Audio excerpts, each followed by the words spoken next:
Ibihe byiza kuri mwese mukomeje gukurikira Superstar TV Show. Nanone tugiye kubagezaho amateka y'umwami Yuhi Gahindiro.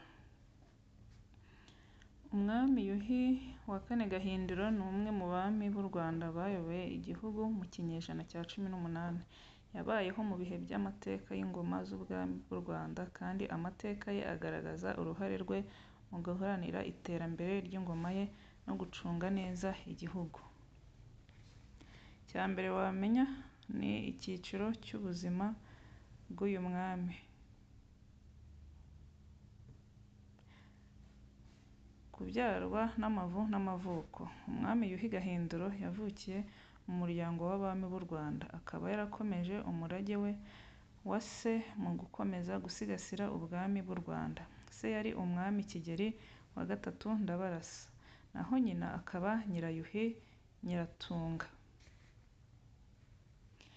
Inganji n'ingoma y'uyu mwami Yuhi Gahindiro yimye ingoma nyuma y'urupfu rwa se Kigeli wa gatatu Ndabarasa mu mwaka w'1746.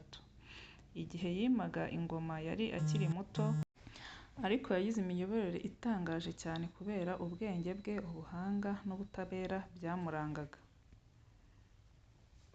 Imiyoborere y'uyu mwami Yuhi Gahindiro, ubwiyunge no gucunga amahoro.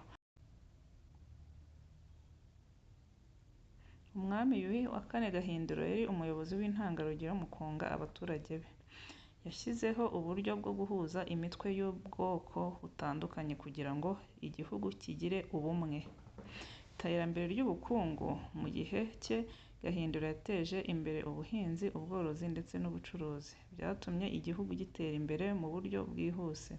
Yashyigikiye cyane ubuhahirane hagati y'u Rwanda n'ibindi bihugu by'abaturanyi. Kugenzura ibitero by'amahanga.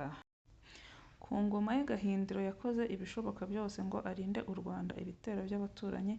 Yakoresheje uburyo bw'amayeri no kwagura imipaka mu buryo butunganiye u Rwanda. Ubuzima bwa gikirisitu n'umuco. Mu gihe cya Yuhi Gahindiro, umuco w'Abanyarwanda n'imihango gakondo byakomezaga kugira agaciro gakomeye. Nubwo hari amateka adasobanutse neza ku bijyanye n'uko yahuye n'ubutumwa bw'abamisiyoneri, bivuga ko yari umwami wihanganira imigenzo itandukanye n'iyabo mu rwego rwo kubaka ubumwe. Byaranze urupfu rw'uyu mwami cyangwa itanga rye. Umwami Yuhi wa kane Gahindiro yitabye Imana cyangwa se yatanze ahagana mu mwaka w'1802.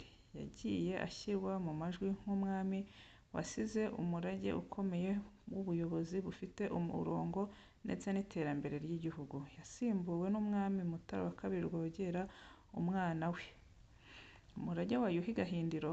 Ubwiyunge n'ubumwe. Umurage wa Yuhi Gahindiro ushingiye ku buryo yabashije kunga imitwe yari itandukanye mu Rwanda akubaka igihugu gikomeye. Iterambere ry'ubukungu. Yashimangiye akamaro k'ubuhinzi n'ubworozi ndetse n'ubucuruzi bwambukiranyaga imipaka. Byashyizeho umusingi w'ubukungu bw'u Rwanda. Kurinda umuco n'amateka. Yuhi Gahindiro, imigenzo y'umuco n'amateka byakomeje kugirwa agaciro no kurindwa, bigahabwa ishingiro mu miyoborere ye. Umwami Yuhi wa kane Gahindiro yibukwa nk'umwami w'amahoro, ubuhanga n'ubutwari mu mateka y'u Rwanda. Ingoma ye ni imwe mu zifite amateka y'ubwiyunge no guharanira iterambere ry'u Rwanda. Mugire amahoro y'Imana. Uwiteka akomeze abane namwe.